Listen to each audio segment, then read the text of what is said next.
Good morning, everyone. I'm Debbie Schrager. I'm the director of Georgetown Law's Supreme Court Institute. I'd like to welcome everyone to our annual term preview held for members. Yes. I would also like to thank the law school's communications office for co-sponsoring this event, and particularly Director of Media Relations, Mary Leininger. We are also grateful to the special events and AV teams who have helped make this event possible. Founded in 1999, the Supreme Court Institute offers programming focused on the modern court, the centerpiece of which is our program. The Institute offers its reports as a public service, irrespective of the positions taken by counsel, reflecting a core commitment to the quality of advocacy in all cases. Last term, we hosted moot courts for every case argued at the court, and we are looking forward to assisting many advocates in the October term 2025. I'd like to remind everyone that the discussion is being streamed live on the law school's YouTube channel, and a recording will later be available on the law school's YouTube page. The moderator for today's discussion is the Supreme Court Institute's Executive Director, Professor Irv Bornstein. Before joining SCI, Professor Bornstein served as both assistant and counselor to the Solicitor General of the United States. Thank you all for coming. Thank you, Debbie. Everybody hear me? Hopefully, no. That's all right. We're good. Everybody hear me? Yes. Welcome, everyone, both here and on Zoom. We have an outstanding panel to discuss the upcoming term. Going down the line here, we have Don Verrilli from Munger Tolles, Deepak Gupta from Gupta Wessler, Aaron Murphy from Clement Murphy, and finally, Roman Martinez from Lipman Watkins. As is customary, I'll start with some introductory remarks, and others on the panel are then free to disagree with every word I've said. Over the last several terms, I've expressed concern that the court has increasingly divided along partisan lines on the most high-profile cases. When 6 justices appointed by Republican presidents consistently vote one way, and 3 justices appointed by Democratic presidents consistently vote the other, it's difficult to explain the results as something other than what they look like. In assessing whether last term fits the pattern, I see a tale of 2 dockets. On the regular docket, I did not find any evidence of a 6-3 court. Of the 12 cases designated by SCOTUS blog as the most important, there were only 3 6-3s. Strikingly, in the SCOTUS blog 12, there were 4 right side wins, 4 left side wins, and 4 unanimous decisions. That does not look anything like a 6-3 court to me. On the emergency docket, though, things look alarmingly different. While there are different ways to count wins and losses, by my count, the administration prevailed in 16 of 20 cases, lost 2, and partially won, partially lost 2.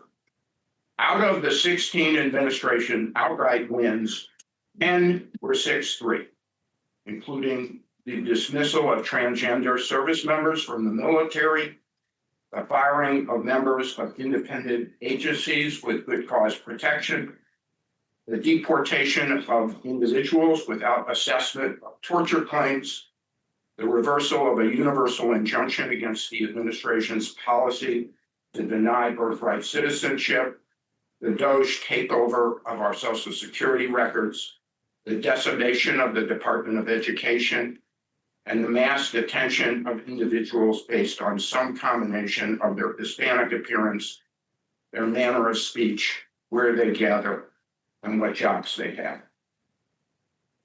The court did step in to stop the administration's most indefensible actions in the area of immigration. So the picture is not entirely one-sided. But the pattern of 6-3 decisions on almost everything else of great import is hard to ignore. Whether that pattern portends the same troubling division when the court gets to the merits of the administration's policies and everything else on the docket that is controversial this term remains to be seen. If it does, we are in for one of the most polarizing terms yet. Before turning things over to the panel, I'll briefly comment on the great summer debate on whether it is better for the court to explain its emergency docket decisions or simply issue an order granting or denying. In the main, when the court explains its emergency docket decisions, what you usually get are instinctive reactions and shallow analysis. I, for one, would usually prefer an order that said grant or deny to a low-quality analysis that binds the lower courts and potentially locks the court in on the eventual merits before it has had full briefing and argument. That's it for me. Let's hear from the panel.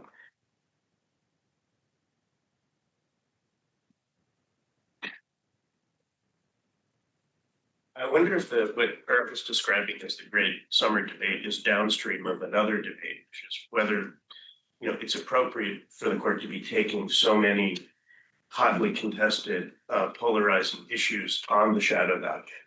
And when you do that, you then put yourself in a conundrum, which is that if you say something, you are changing the law in ways that are difficult for the lower courts to discern, and also, as are suggested, they're instinctive reactions rather than the product of considered deliberation. And on the other hand, if you say nothing, and I think this is what led to more fulsome analysis of the shadow docket, it's very unsatisfying when what seems like what's happening in those decisions is a change in the law in an indeterminate area of law. So I think you're inevitably going to face that tension if you take all of these cases on the shadow docket or the emergency docket. So we really should be having a debate about whether it's appropriate for the court to be accepting all of these applications and by doing so, encouraging more applications. Yeah, I'll just follow up on that.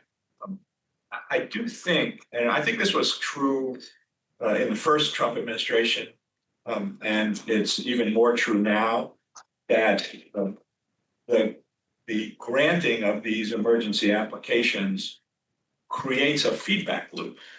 And the more they get granted, the more incentive the Solicitor General has to seek additional emergency relief in more cases. I mean, if I were a Solicitor General and I was representing an administration that was being thwarted in the lower courts, and I knew that I had a high likelihood of getting relief from the Supreme Court, I would think it was my job to ask for that relief. So it's no surprise that the administration is going up as frequently as it is. But I guess I share Deepak's sense that I think it's a problem in that, and I think it's really manifesting itself now in multiple ways. One is the sense, I think, that Court of Appeals and district court judges have of being disrespected for their failure in some instances to define the meaning of either an unexplained order or a cryptically explained order in the way that Irv described. And I think, with the court, that in some sense, as far as I'm concerned, at least, it's reflecting perhaps and in some subset of these cases, the ones involving federal grant money in particular, that there are a lot of different scenarios. And in some cases, the statutes are clear. Some cases, the statutes are ambiguous. And that those differences could, under meaningful consideration, result in different outcomes. And but the court's treating them all the same, and it's treating them all the same on the basis of a cursory look. And I guess I could understand why Court of Appeals judges and district court judges would be frustrated with that. Then the other big one, of course, is the independent agencies and public executor. I guess at one level I understand what the court's doing. It's clear what they're going to do when they reach the merits, and maybe they've decided that they don't want to deny the current president a year's worth of opportunity to have the persons on those independent agencies that the president wants. On the other hand, how bad would it be to have expedited briefing and argument in that set of cases, actually resolve it on the merits, and then give that authority to the president, as opposed to what we have now, where lower courts are following what is, at the moment at least, binding law, and being told that they're getting it wrong. So I do think that maybe a little more forbearance on the part of the court. So I think, there's obviously a variety of different cases here. We can debate the merits of which ones. There's some that seem like they warrant emergency relief more, and some that seem that they warrant it a little bit less. But I do think that there's a bit of a message the court is trying to send that gets, where they're put in a little bit of a tough position, because everybody says, hey, what are you doing making these cursory quick decisions? But a lot of them are arising in cases where the folks seeking relief go into the lower courts and ask them to make emergency, very quick decisions with not a whole lot of briefing and argument themselves, and are saying in the lower courts it's absolutely urgent that this gets resolved now very quickly. And I think part of the message the court is sending in some of these cases is, okay, but if you're going to treat the cases that way in the lower courts, then we're going to treat them that way too. That seems fair, that we get to also look at them as, if this is absolutely essential to be resolved, at least temporarily in short order, we're part of that process and we're going to get involved. And if that's the dynamic in the lower courts, that should be the dynamic all the way up. I think that's certainly what seems to be going on, especially in some aspects, I would say, of the immigration related stuff, that I think the court's responding to, looking at some lower courts and I think some of the justices think are kind of almost reflexively granting relief without themselves maybe giving quite as much time and energy as they could. Again, obviously you can debate this across the cases and not all of them fit that mold. But I think it's a little bit, often with the emergency docket, just to kind of go back to Irv's question about the debate of the summer, there's almost nothing the court can do where they don't seem, it's just like all lose-lose. If they say what they think, everybody's like, you didn't think hard enough. If they don't, you get years of them saying, why are you doing things on a shadow docket and not explaining what you're doing? If they act, it's why did you jump in? If they don't, it's you let everything happen. I mean, it just all puts them in a really tough position. And sure, you could say, well, they're being put in that position because emergency relief is being sought all the time, but I'm not sure that it's really a kind of a product of just the administration taking that view, so much as if the lower courts were coming out different ways. I think a lot of parties on either side would be seeking that kind of relief. And the courts just kind of being put in that position, and that's sort of become the way things have operated just for the past few years, even without this administration. It's just much more common for people to go up and seek the relief. And I think the court has been struggling to figure out the right way to handle all of this. Obviously, we've seen them kind of go back and forth on, should we pull these cases onto the full docket or not? When we do, are we maybe pulling them on prematurely and realizing it might have been helpful for us to have more of a record developed in the lower court? I do have some sympathy for them, that they seem a little bit kind of damned if they do, damned if they don't, when it comes to how they handle the emergency docket. So I agree with a lot of what's been said. I guess a couple points just to emphasize. I do think this is a challenge that's made more difficult by what can I think accurately be described as forum shopping by people who are challenging administrative action, whether it's administrative action against prior administrations like the Biden administration or actions by the Trump administration. So you have, litigants being able to improve their odds by going to certain district courts or certain courts of appeals. And again, this is something that smart litigants will do, and they'll do it whether they're challenging policies of the right or the left. And then as a result of that, you are more likely to get decisions that are, sort of not randomly generated in terms of the ideological or jurisprudential composition of the panels. And then that sort of puts enhanced pressure on the Supreme Court that might not agree with how those decisions are coming out to take cases. I also think, this was also tied up with debates about the role of district courts and the authority they have to grant broad relief, whether we're talking about universal injunctions or whether we're talking about universal vacatur under the APA. The ability of individual courts, district courts, or circuit courts to essentially put a halt on programs and policies that the executive branch is pursuing that are in some ways fundamental to that president's program and agenda. Again, whether it's President Biden or President Trump or any other president, I think it's a big deal. And as Don was saying, it's very understandable for the Justice Department to be trying to get relief when they think the president's policies on major issues are being halted. And then I think Supreme Court then has a tough institutional question of like when it should weigh in. And I agree with Aaron that when the lower courts are being asked and are resolving these issues on an expedited basis, I think there's a sense, and we saw this articulated most clearly in Justice Kavanaugh's opinion in the Cossack case, there's a sense that, if someone's going to have the final say on whether these policies are going to be in effect for a period of years, it should probably be, there's a good argument that it should be the Supreme Court because they're ultimately at the top of the hierarchy. I think these are difficult problems. I think the court has sort of been feeling its way in the dark as these problems have been exacerbated over time. I think one of the challenges is that there's not broadly worked out, sort of thought through, sort of neutral principles for how to resolve the procedural and discretionary questions of when this kind of interim relief will be granted. I think it's good that the justices are having some of these debates, and hopefully they'll develop a little bit more consensus on that. I think I agree with the suggestion that in some of these cases, one possible solution would be to have expedited merits briefing, so as to really allow the court to resolve these issues, but resolve them in a way that we can have maybe more confidence that they're being resolved carefully and correctly, because you don't have to do it in 3 days, but maybe you don't take a full year to resolve the issues or let them play out for multiple years in the lower courts. And I also will just close by saying I agree with Irv that although, as lawyers and as journalists, we might always want to see the full explanation for what the court's doing and why.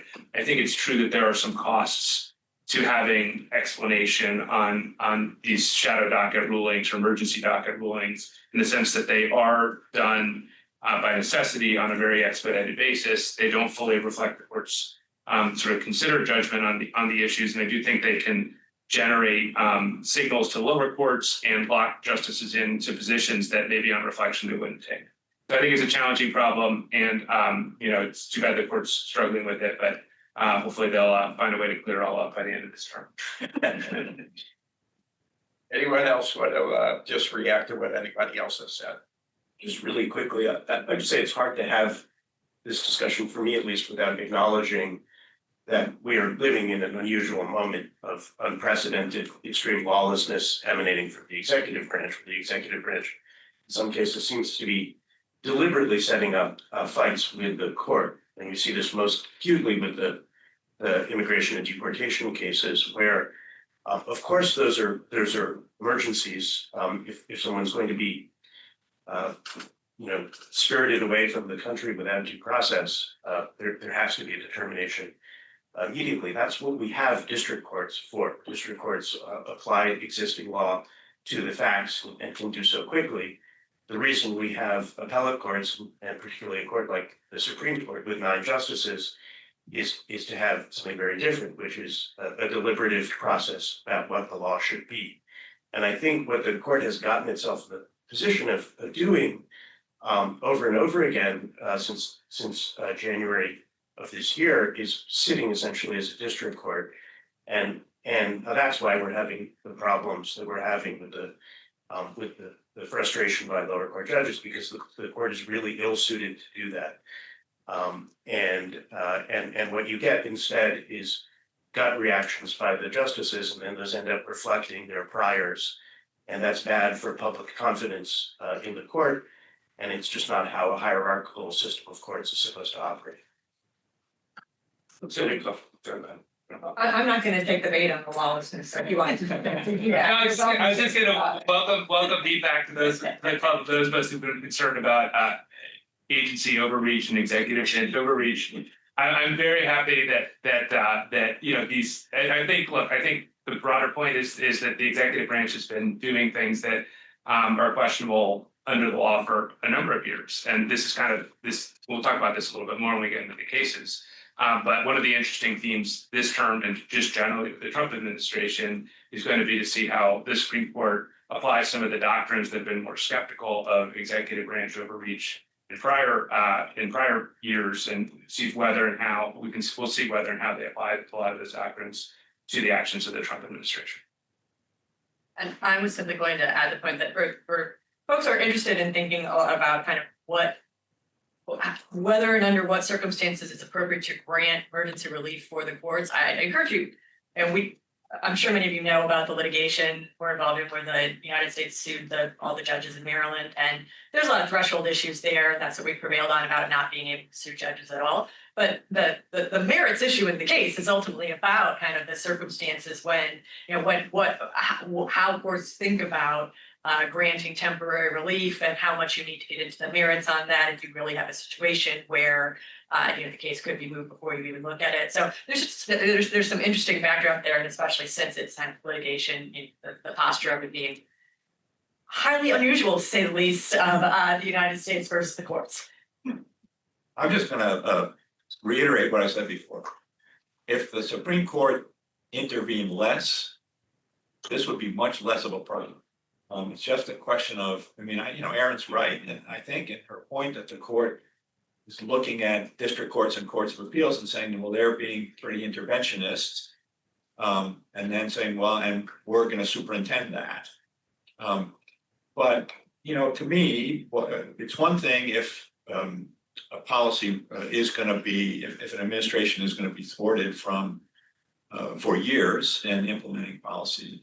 But a lot of these cases really aren't of that character. And, it seems to me if the court could just forbear a little more, say, well, maybe we're going to, when we reach the merits of this, reverse, but we're not going to intervene now. It would be a healthier system. The court wouldn't be confronting the problem that Irv identified about the need for explanation or the preference for not explaining to nearly the same degree that it is. And in my own view, it would be healthier for the system overall if the court were to just send different signals on it. Questions from the press? Sounds like a 2-2 split right here on this question, doesn't it?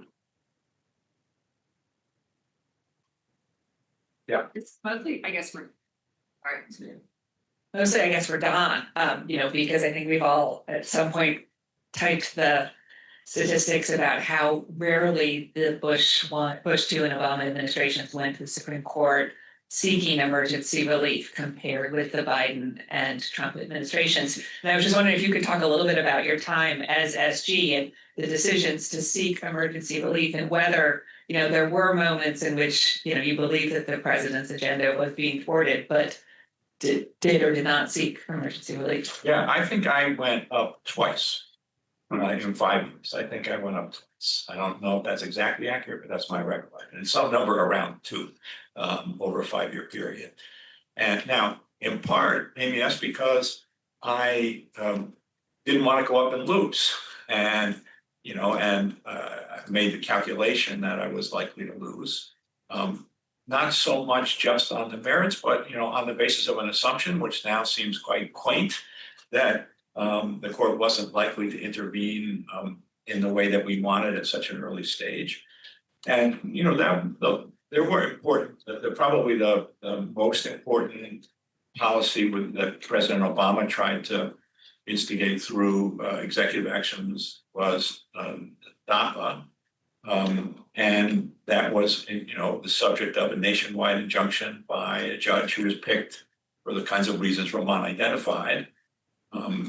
And, we faced a choice whether to seek a stay of that ruling, and we decided not to because we just thought, the odds of getting it were long, and as important as the policy as it was, we just thought the court was very unlikely to intervene that early.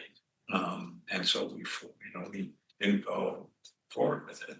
I will say, if I were getting the signals that that the SG's office got in the first Trump administration that it's getting now, of course I would have gone up. And I think it would be your duty as an SG to go up. So that's why, to me, I'm so focused, maybe obsessively focused on this signal point that, what message is the court sending by granting relief as freely as it does. What else? Joe? I think this might be best for Aaron or Ramon. I was thinking of, you're talking about the message that, or the sending, but recently I've been wondering about what message they think they might be taking to the lower court judges.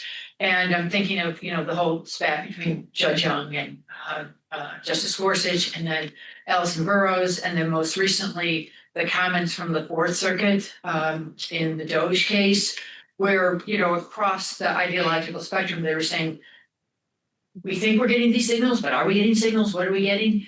And I think, they've always had the drumbeat from the media and from some litigants about problems with the emergency docket. Do you think that's getting to them at all? Or how do you think they understand those kinds of criticisms that they're hearing now from the lower court judges? Yeah, I mean, I think for some of them it matters, it does matter. I think some of this has all over the years been, you can see patterns in the way the courts handle the emergency docket that do seem reflective of being responsive to critiques, whether they're coming from the media, from the courts, whatever it may be. And but I think part of it is, it does come back to this problem of, we can't win. We get criticized no matter what we do. And maybe all of that is going to lead the court to sort of say even less, since then, yes, everybody can say, I don't really know what you meant. They can barely say it because they really don't know what they meant beyond we're granting relief if they don't say much. And it may be that they kind of view it as, look, that was how we thought this was the best way to do this for a long time. We tried something else because people criticized us a lot for not saying what we thought.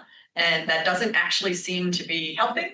And, if we're going to keep granting the relief, maybe the answer is we do say less. But I don't think that certainly, I think there are plenty of them who are that they're not, deaf to that concern about we need to make sure we're doing this in a way that helps lower courts appreciate what we're trying to accomplish with it. I'm not sure they all share the same view about the answer to that, whether it's to say less or actually we should say even more and be extremely clear to the lower courts about what we're trying to get at here. I just would comment that the Gorsuch joined by Kavanaugh opinion is Exhibit A for when you shouldn't explain what you're thinking. This opinion said that the lower court was defying a Supreme Court decision that 4 justices led by the Chief Justice did not think was controlling. And to me, that's embarrassing in the extreme, and better off not to have said.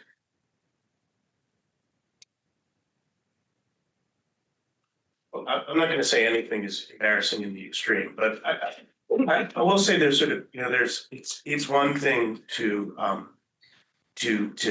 advocate for a change in the law on the emergency docket or to enshrine a change in the law.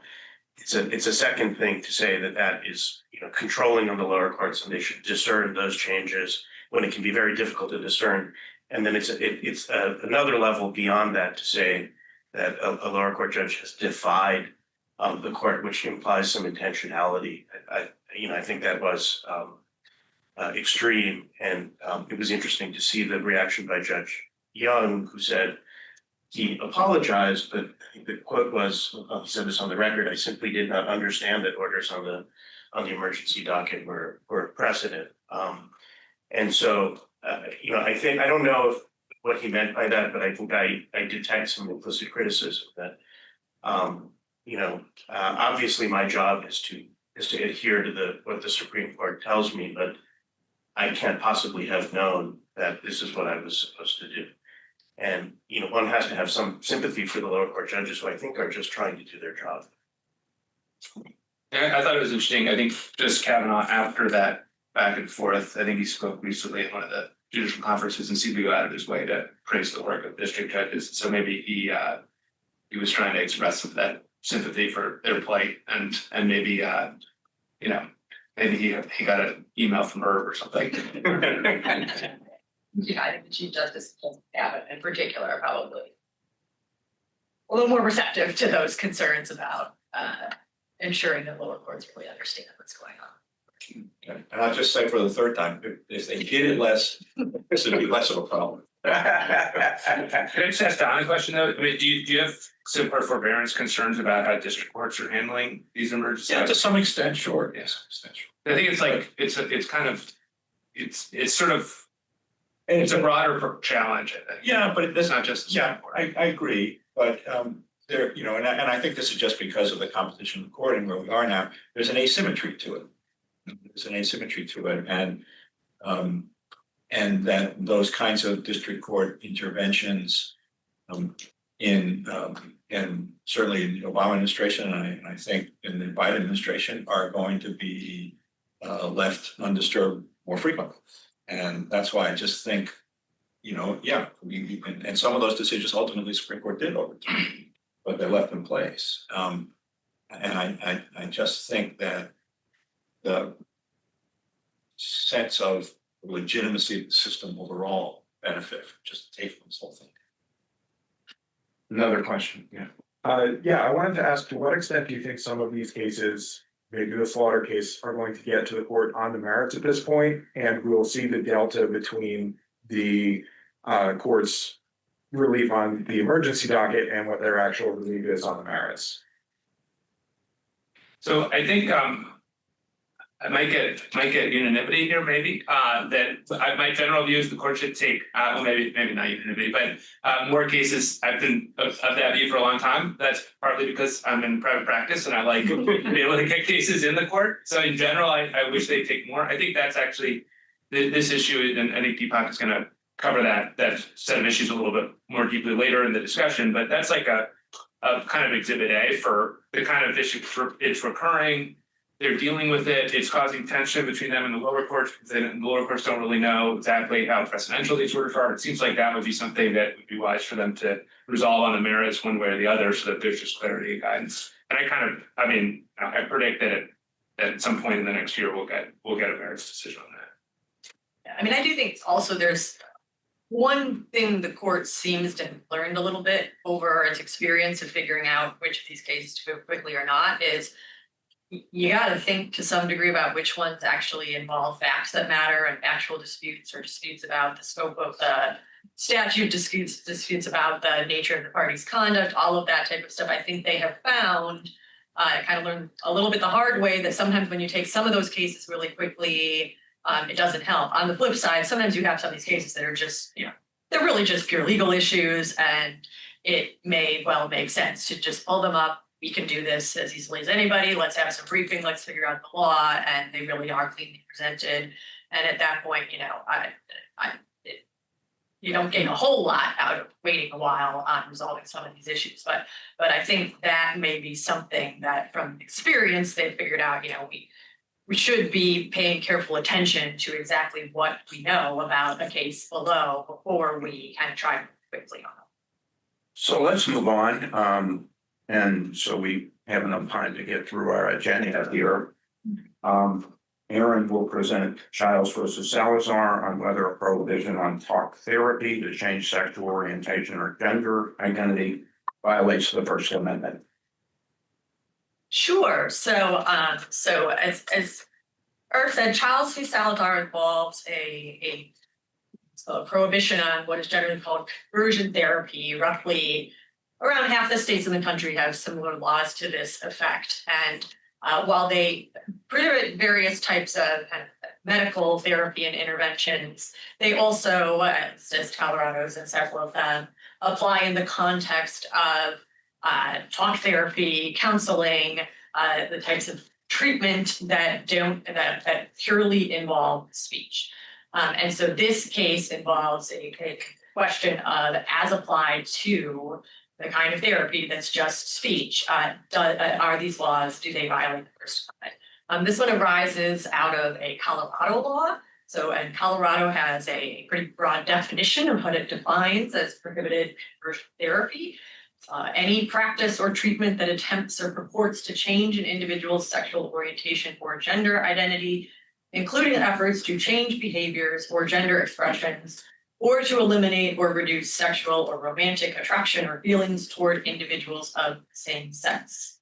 And then it also has an exclusion from its definition of the forbidden conversion therapy for practices or treatments that provide acceptance, support, and understanding for the facilitation of an individual's coping, social support, and identity exploration and development, as long as the counseling doesn't seek to change sexual orientation or gender identity, and excludes practices or treatments that provide assistance to a person undergoing gender transition.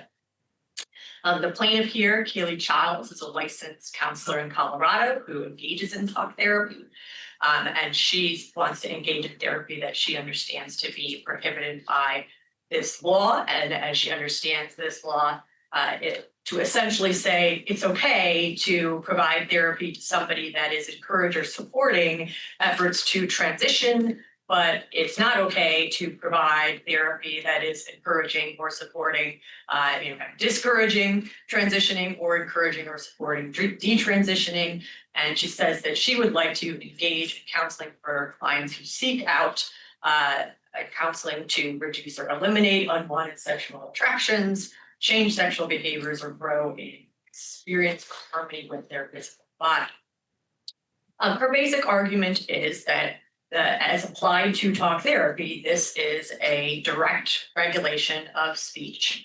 It is a regulation that is of speech, is pretty clearly a content-based regulation since it focuses on a very particular type of speech. She argues that it is also viewpoint discriminatory since, as she understands the statute, it would allow certain messages in therapy as to gender identity and sexuality, sexual orientation, but not others.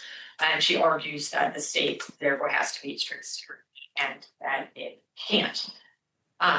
The state begins its brief with making a threshold standing objection. And basically, as is introducing some debate about how best to interpret this law. It says that the law would allow a variety of talk therapy as long as it's not designed to change what the client views as their gender identity, and then says it's not entirely clear whether Ms. Childs actually wants to provide therapy that would violate the law. This is a pre-enforcement challenge, so there's certainly some room for debate about what exactly it is that Ms. Childs wants to do, and certainly some room for debate about the statute. This argument, though, was aired at the certiorari stage, and the court decided to take the case anyway. And the argument that we haven't seen her reply brief on the merits yet, but the argument that Ms. Childs made there was that, look, at least as to the language that explicitly in the statute says that the prohibited conversion therapy includes efforts to change behaviors or gender expressions or to eliminate or reduce sexual or romantic or attraction feelings. That it's very clear that she said that that's the type that includes the type of counseling she wants to engage in. And of course, for standing purposes, it really matters whether there's anything she wants to do that's prohibited here, not kind of exactly how broad the scope of that is. So the court seems to have signaled by taking the case that it is persuaded that she is standing, but nonetheless, I think I would not be surprised to see some debate here about trying to understand what exactly is the scope of the statute. Sometimes the court has had some concerns in these pre-enforcement contexts of trying to be sure we get what is and is not permissible here. And so, and certainly I could see some pushing on standing at the argument.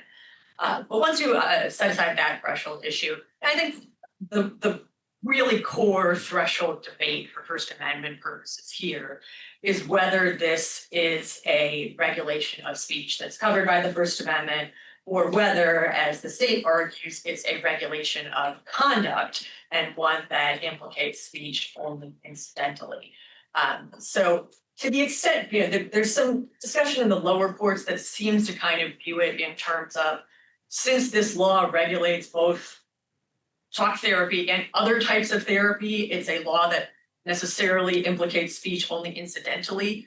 I think that's a pretty tough way to think about it in the context of an as applied challenge that's only as applied to talk therapy.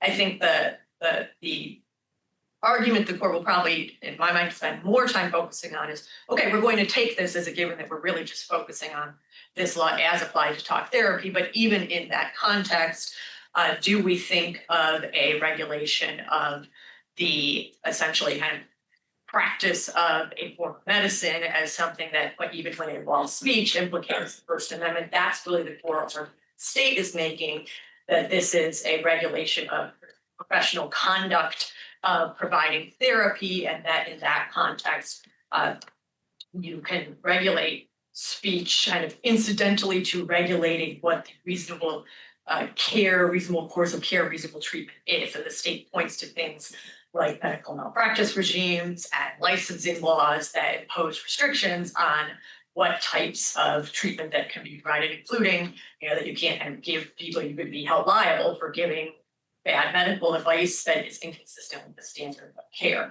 And I think that's probably what a lot of the argument focus on here. I think that Childs has strong arguments in response to that of, look, this really is a law that just, in the context we're talking about here, it is directly regulating speech. It is all about the content. If you take kind of traditional First Amendment principles, there is no way to apply this law without asking about what message is being conveyed.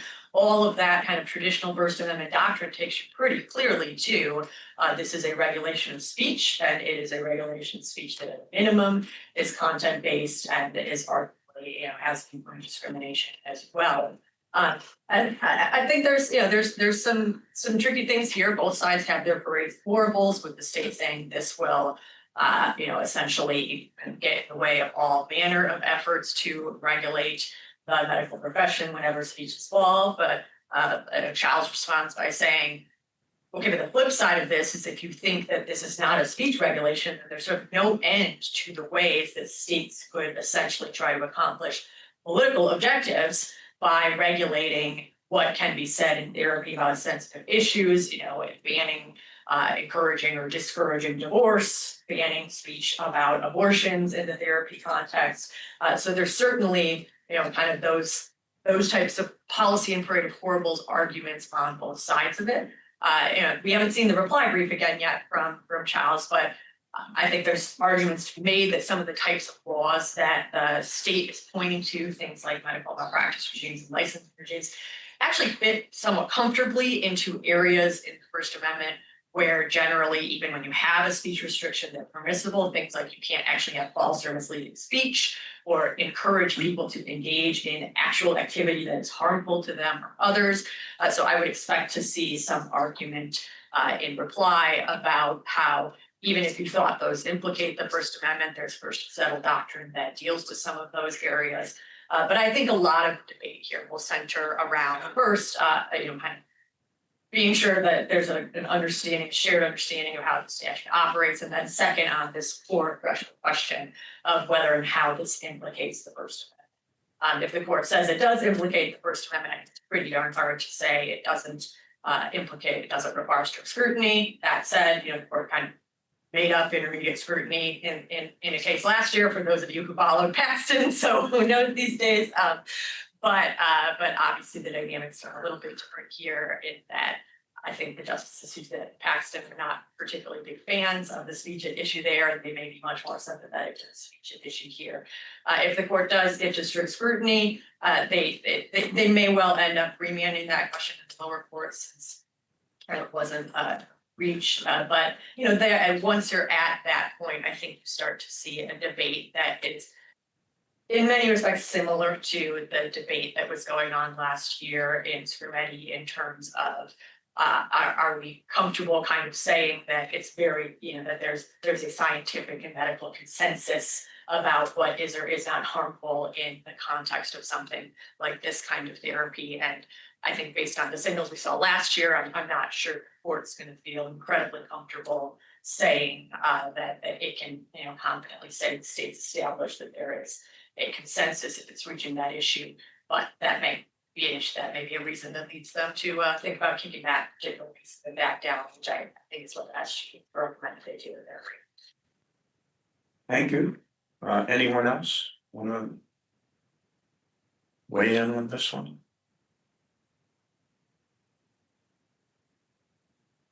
Okay, press any buttons. Yeah.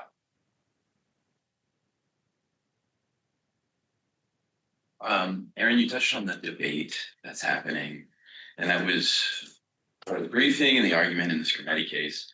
And if you read Chief Justice Roberts' opinion, kind of towards the tail end, says there's a lot of opinions about this in the country. There's no medical consensus. That was kind of the basis for kind of deferring, upholding Tennessee's law. The same token, Washington says that it passed this statute after reviewing the evidence that they say in these reports about the mental health of transgender adolescents. So these are different cases. One is an equal protection case. This is a First Amendment case.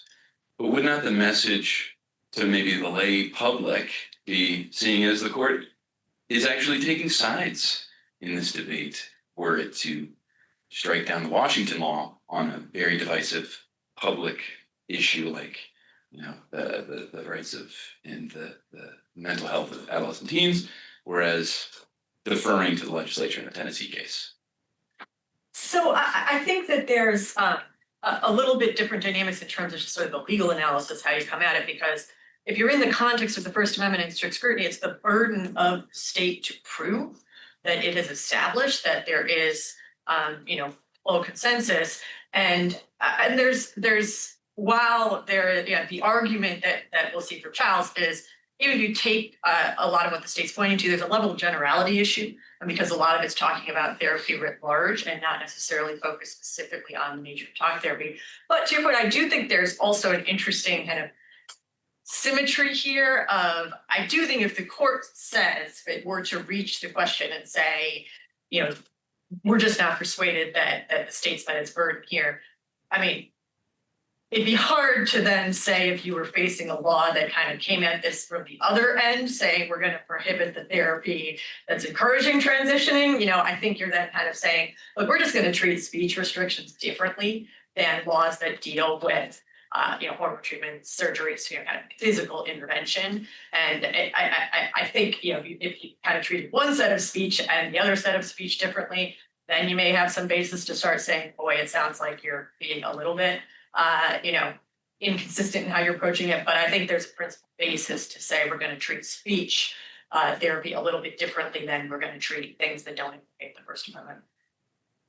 I was thinking on this case, I mean, Herb made this point in his very thoughtful write-up here, which I would commend to all of you, but Herb says that an argument that's most likely to resonate with the court is the argument that strict scrutiny is needed to screen out state regulation of the medical profession that seeks to suppress controversial ideas. And so I think underlying a lot of the doctrinal points that Aaron's been talking about, I think is there's going to be a concern, or there could well be a concern among the majority of the justices that what's really going on here is a desire to kind of pick a side in a way that's at odds with First Amendment principles. Any other press queries? Okay, then Don. Okay, I'm gonna talk about Louisiana versus Calais. This upcoming term is going to be a big term for voting rights, election law, the electoral process. There are already several cases on the docket. I think it's likely there are going to be a couple more. So I think that with all that going on, the shape of the electoral process and the way it's regulated is going to look potentially different. in June than it does now. And I think Louisiana versus Calais is probably the most important of those cases. It's complicated substantively, it's complicated procedurally. I'll try to sort of see if I can find a clear path through it for you, but there's a lot of complexity to it. It's about the intersection of Section 2 of the Voting Rights Act as amended in 1982 and the Equal Protection Clause Constitution. The 1982 amendments impose what's been called the results test, that government actions that deny protected minority groups equal opportunity to participate in the electoral process are condemned as unlawful, even absent of showing that they were adopted for the purpose of discriminating against them. With respect to the drawing of legislative districts, that has meant since the Jingles case in the 1980s, that if a minority population can show that within its jurisdiction, voting is racially polarized, the majority votes one way, the minority consistently votes a different way, and that minority group is politically cohesive in the sense that they tend to support the same candidates and positions, that if those preconditions are met, then a district, a legislative district can be drawn consistent with traditional districting principles that gives that minority population an opportunity to elect its preferred candidates, and then that's what the law requires. On the other hand, we have had since the 1990s a pretty robust equal protection doctrine that says that when state legislatures draw legislative districts, congressional or state legislative districts, it violates the Equal Protection Clause if race predominates in the decisions about how those districts are drawn. And that states can try to defend those districts on the ground that they conclude that they were reasonably necessary to comply with the requirements of the Voting Rights Act that I just described. Justice Thomas has for 30 years, as he pointed out, again, in this very case, said that those two are in irreconcilable conflict. We're going to find out whether there are 5 votes for that proposition this term. The particular case comes out of Louisiana. It's about congressional districts. Louisiana has 6 congressional districts. About a third of its population is African American. The state legislature drew one district in which African Americans were in a position to elect their preferred candidate. That was challenged. Federal district court held that that violated the Voting Rights Act because under that Jingles formulation, racially polarized voting, politically cohesive minority, it was possible to draw a second district. That was in a different case than this case, though, and that's important. So the state of Louisiana was faced with a choice. Either they would have to redraw their map in response to that ruling by the district court, or if they failed to do so, the district court would redraw the map. And the legislature decided that it would take that on itself, and in particular because, as they explained, they wanted to draw a new map that did not jeopardize the electoral prospects of the Speaker of the House and another Republican member of Congress. So they drew a map that had the second district and preserved the districts of the 2 Republicans that they wanted to make sure were not in jeopardy. And the map that they drew involved a second minority district that was described by Justice Gorsuch in the oral argument as a snake. You know, it goes up here, winds down here, goes for 250 miles, picking up African American populations. And I gather that there was an alternative second African American district that could have been much more compact and normal looking, but that it would have potentially upset the electoral balance.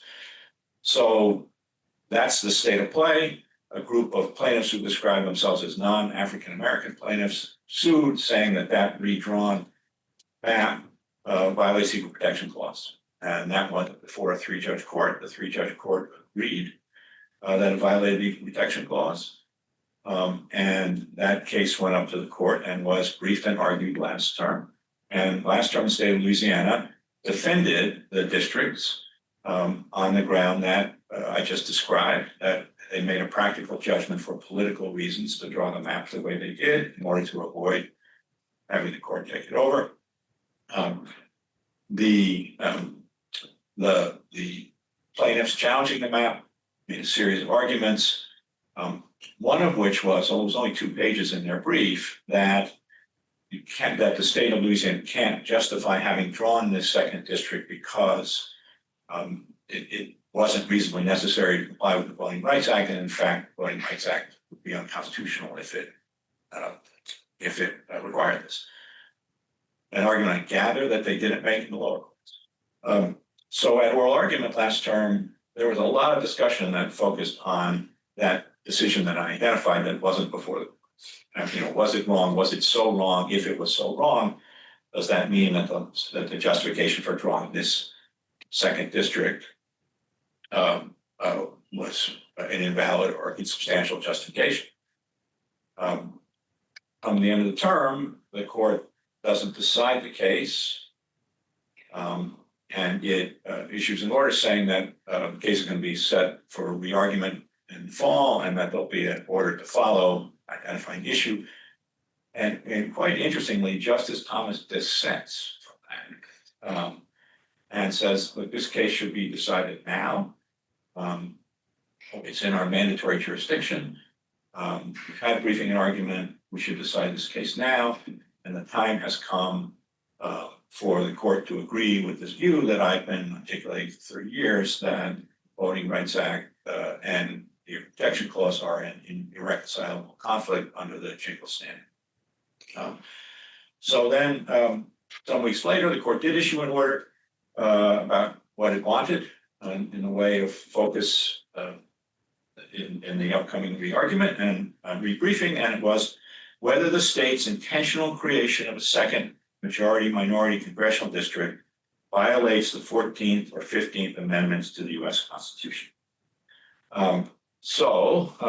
There, I think, and in a minute I'll walk through it. I think there's several possible outcomes here, but it does feel to me a little bit like Citizens United here, in that, if you recall the way Citizens United unfolded, the case was initially, First Amendment challenge in that case was initially narrow, and it was more of an as-applied challenge to the application of the campaign finance laws. And the court didn't heard argument, didn't decide the case, and then put it over for re-argument. And so, one way of thinking about this is that although Justice Thomas thought that the court had before it sufficient briefing and argument to decide the big issue that he wants decided last term, that there weren't 5 votes for that proposition, and that at a minimum, they think there needs to be full briefing and oral argument on the big issue before they do anything big. Now, that's not certain. It's conceivable, I guess, that the court could uphold the Louisiana legislature's map. Jingles was reaffirmed in Milligan just barely, in an opinion by the chief 2 years ago. And I suppose one could come to the conclusion in this case that, the private defenders of the map argued that, look, effectively the challengers waived any argument that this map can't be justified because the Robinson decision, the other decision was wrong, because they didn't raise it in the lower courts. And that therefore take that off the table, and there's no substantial argument left that this is improper in Jingles. I think though, if they could have done that last term, wanted to do it, and they didn't. I guess the second possible outcome, as I see it, is you could have a majority that continues to uphold the Jingles framework for analyzing the case, analyzing these issues, but says that this particular district is so far out of alignment with traditional redistricting criteria that it wouldn't pass muster under Jingles, particularly under the robust version of that requirement of compliance with traditional redistricting criteria that was in the Milligan case. That's basically the play that the defenders of the district are making. That those criteria are robust enough to obviate worry of going too far with respect to race, and that they're met here. You could see an outcome where you have 5 justices saying, well, okay, we'll accept the premise, but not say this district is just too far. The third possibility, it seems to me, is that, and there are some hints of this, that you could have 5 justices accept the proposition that Jingles' interpretation of the results test in the 1982 amendments to the Voting Rights Act was constitutional in its day, because there was a need, an overriding need for robust remedial authority to deal with lingering problem of intentional race discrimination, but that its time has passed. That is a point that Justice Thomas has made over the years. And Justice Kavanaugh in the Milligan case a couple of terms ago separately concurred to say that that issue wasn't raised by the parties in Milligan and wasn't presented, and he just wanted to note that fact. And given that there were 4 senators in Milligan, maybe there are 5 votes for that proposition. And then I guess the most aggressive outcome could be an outcome that says that to the extent Section 2 of the Voting Rights Act allows courts to intervene, to impose remedial measures in the absence of proof of intentional discrimination, it's unconstitutional. And that's the view that Justice Thomas has articulated all along. There were several other votes for that proposition in the dissent in Milligan. And so I guess the question will be whether they can get to 5 votes on that. So not going to hazard a guess exactly on where this lands, but a lot of possibilities. You know, I did the oral argument last year. Both the chief and Justice Gorsuch seemed very focused on the abnormal shape of the district. So maybe that's the place where they land. So we're not going to reach the big issue here. We can say this district is too out of whack. But it does seem there's reason to think they're going to go for it. So anybody else on this one? I tend to agree, but I just don't quite know what to make of where they're going in since Milligan. I mean, the court hasn't changed since Milligan, and all of this was teed up there. And I think Milligan was a surprise to a lot of people. But you know, it did really solve all this, and it's not obvious from our argument that there was someone who was looking to change positions. It's sort of just the Kavanaugh that's left there. I had originally thought that maybe there's been so many justices have had a lot of sympathy for the rock and a hard place dynamic here of Section 2 and gerrymandering doctrine, and they seem, you know, kind of what I initially took away from Milligan was, okay, we're not going to fix it by fixing it on the Section 2 side. And then the next year they kind of said something wasn't a gerrymander, so it seemed like maybe where they were going is we're going to really say, you know, we're not going to have super robust gerrymandering doctrine in this context, because otherwise we have the rock and a hard place. But you know, then we're getting different signals now. And I do think that this case, I mean, I think Louisiana made a pretty powerful argument here when you look at the procedural history here, and the dynamics of why they drew the district the way they did have to do with there's three really important incumbents in Louisiana, and you basically might have been like district out the speaker if you didn't do it this way. And I think there's a lot to be said for, okay, if we're getting to the point where we're telling you essentially, you know, you have to change not just your districting scheme, but you've lost the power to have really important decisions that aren't even just incumbency in a general matter, but at a, you know, a really profound level that the court has some sympathy again for the rock and the hard place. But I really am just not at this point totally sure where they're headed. So I'm incredibly interested to see what they do with this case. Anyone else?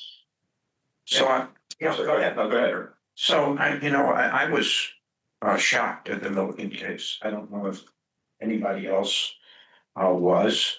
And it was hard to not speculate at the time that the Harvard case was coming down.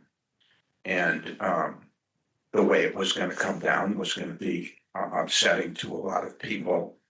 And that the Chief Justice thought this was not the moment to kind of like, let's have two decisions, that one that knocks out affirmative action and one that rules that Section 2 is unconstitutional.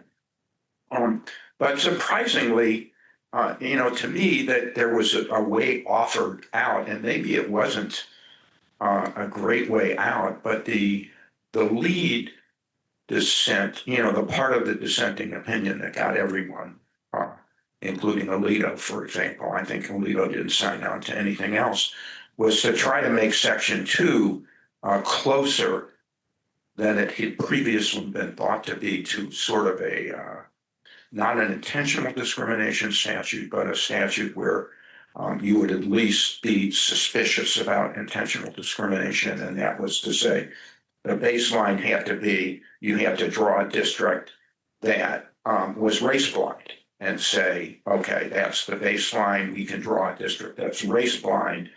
And that sounds like when you don't draw a baseline, just a race neutral district, and there's polarized voting, that's a lot more, creates a lot more suspicion about intentional discrimination, but a majority of the court did not go for that.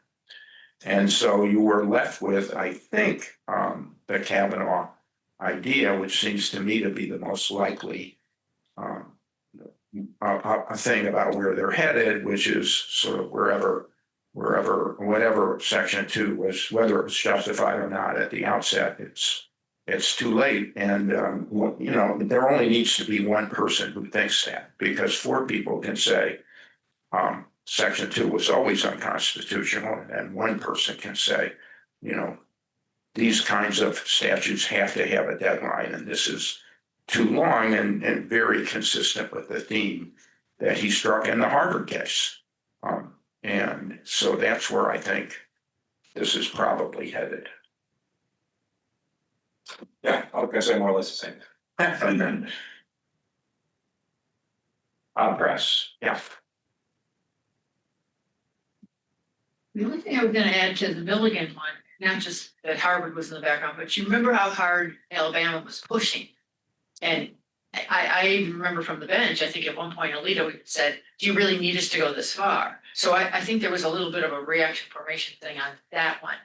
And I was thinking about this, that if they had just managed to pull it together last term and do something more fact specific on these very unusual facts, they wouldn't have such a heavy duty showdown. And I think the way Thomas is coming back so aggressively, like finally Holder v. Hall for all, kind of thing, what he's manifesting here. I'm wondering if that could add a new dynamic. I don't know, Don, you watched? Yeah, I don't know, obviously reading tea leaves for moral argument is challenging, but boy, I thought the chief would see a way to write an opinion that invalidated this map consistent with his opinion in Milligan. And, but doesn't seem like Justice Kavanaugh was ready to go there. And I guess meaning that his concurrence in Milligan is something that his thinking is where it should land. And so that's why I was say, ultimately, I think I'm in Irv's view about where it's likely to land. That I will say, for my own part, it doesn't seem like a parallel to SFFA to me, because the test is one that's based on current conditions, on past conditions. So I guess the argument would have to be that even if that set of conditions was ground for very substantial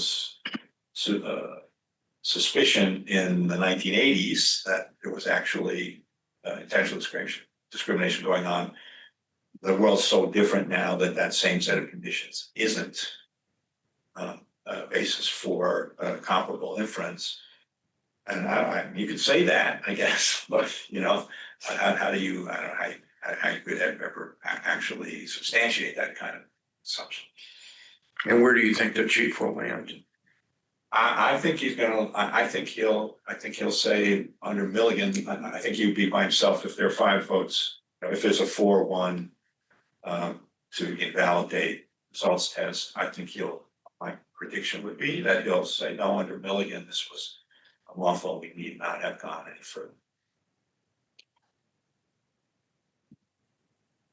Other press questions? Okay, so Ramon has got tariffs. Tariffs. So I'll just say at the outset that I represent the Chamber of Commerce in these tariff cases, or at least in the one that came out of the Federal Circuit. We did a amicus brief there, so I have full disclosure on that. But I'll try to give a neutral overview of the cases. So obviously, President Trump likes tariffs. He campaigned on tariffs. He's said many times that he thinks tariffs are important to protect the economy and national security of the United States. And after entering office, he invoked the International Emergency Economic Powers Act, known as IEEPA, to impose significant tariffs on imports coming from around the world. There's sort of 2 buckets of tariffs that are at issue in the cases that the Supreme Court has granted. One of them includes imports from Mexico, Canada, and China, and they're justified on a theory that those countries have contributed to the influx of illegal drugs into the United States. The other and broader bucket of tariffs are reciprocal tariffs that are imposed in varying sizes on many different countries and are justified by the administration on the theory that the United States has very large trade deficits, and these countries have enacted various protectionist measures that make it hard for American companies and unfair for American companies to compete. And so that's the second bucket. The economic impact of these tariffs that the administration is proposing is very significant. I think the Treasury Secretary has estimated that they would bring in, at least at one point, that they would bring in around $600 billion a year in revenue. So this is a very significant set of tariffs or taxes that are issued here. In both of the cases, the general argument has been made that the president has exceeded his authority under IEEPA by imposing the tariffs. So the IEEPA statute is an emergency statute. It allows the president to declare a national emergency. That's a state of being that Congress has the power to terminate, and that the president has to sort of re-up every year.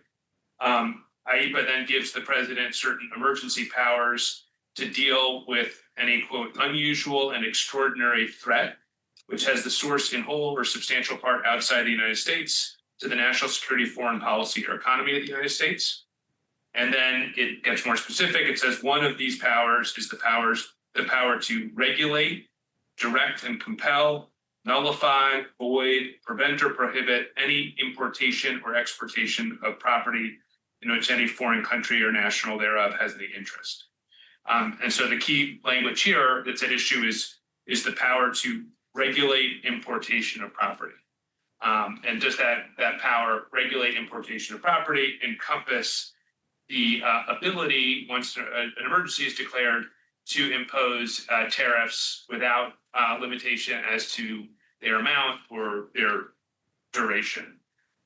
No president before President Trump had invoked IEEPA, which was passed in the late 70s, to impose tariffs, although President Nixon had successfully invoked similar statutory language that appeared in a predecessor statute to impose 10% tariffs in the early 1970s, and that was upheld by the Federal Circuit. So in these cases, the Federal Circuit and the District Court in DC invalidated the tariffs on slightly different theories.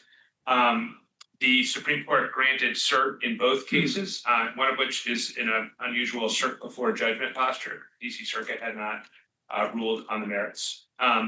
So now that we're in the Supreme Court, the parties are briefing this case on an extremely expedited basis, and argument is going to be scheduled, or I forget if the schedule has come out yet, but it's going to be scheduled in the November sitting, so the second month of the term. Debbie, you still waiting for that one? Yeah. As of yesterday, we were emailing about that. So the arguments that are still being formulated, the merits briefs haven't been filed, but we expect them to be very similar to the arguments that were made in the lower courts. The challengers to the tariffs are going to say that IEEPA doesn't expressly mention tariffs, that the phrase regulate importation is different from a power to tax, that the Constitution is pretty clear in making, in sort of committing the power to tax to Congress, and that this is something that, you have to look very skeptically at any sort of purported delegation through broad language like regulate importation. That implicates the major questions doctrine and whether a clearer statement from Congress would be needed in order for the president to have this power. And then there are, broader arguments about the non-delegation doctrine and also policy arguments about the expansive authority that President Trump's theory would give to him and to any other president. There are also some fallback intermediate arguments that are at play, potentially in the case, which I'll mention in a second. The administration is saying that actually the ordinary meaning of regulate does encompass the power to tax, at least in certain instances. It emphasizes that IEEPA is an emergency statute, which is intended to address sort of unforeseen extreme circumstances. And so it's perfectly natural for Congress to delegate authority broadly, use broad language. The administration says the major question doctrine doesn't apply to the president or in the national security context, because that's exactly the context in which you would expect Congress to use broad language and to maintain broad flexibility and power in the president. The administration also notes that Congress has regularly delegated the ability to announce tariffs or impose tariffs to the president throughout U.S. history, even if there have been certain limits in those other statutory delegations. And then it makes a historical argument based on President Nixon's tariffs, saying that the Federal Circuit essentially upheld those tariffs under very similar statutory language when it appeared in a different statute, and that Congress essentially ratified that decision by enacting the IEEPA statute with full knowledge of what the Federal Circuit had done. So those are the arguments that are going to play out. Just four quick observations of why this case is interesting and maybe to bear on how it might be resolved. So first is, I think there are obviously a lot of cases, we've been talking about a lot of them, especially in the emergency docket, where we're seeing very sort of standard ideological splits depending on the appointing president on the court. Possible this case comes out and is treated that way, but it's also possible that the way in which the issues are presented here and the substance of them will actually scramble some of the ideological alignments. I thought it was notable that in the Federal Circuit's decision, which struck down the tariff 7-4, the dissent supporting the Trump administration was written by Judge Toronto, who is not a Republican appointee to the court. I also note that Professor Jack Goldsmith, who's been a very outspoken critic of the administration on questions of overreach from a right of center perspective, has written in a number of blog posts and an earlier law review article that may be invoked on the side of the Trump administration, sort of suggesting that he thinks the Trump administration's arguments are stronger than maybe others would let on. So I don't think it's inevitable that this is going to be a sort of partisan alignment or the sort of standard 6-3 alignment that we've seen in some other cases. I think the center of the court is going to be especially interesting to watch. Kavanaugh and Gorsuch are especially of interest as the major questions doctrine implicates this case. In the consumers research non-delegation doctrine case last term, both made comments that might come back to either support or bite them here. Justice Kavanaugh suggested, went out of his way to suggest that the major questions doctrine doesn't really apply in the national security context, in the foreign policy context. That's an argument that the Trump administration has cited in critiquing the Federal Circuit's decision. On the other hand, Justice Kavanaugh's views on executive power are historically been very strongly informed by the Youngstown decision and on the question of how the Constitution allocates powers across the different branches. And so the argument that here you have a very specific grant of power to Congress to impose taxes, that might be a reason that would cut against the administration.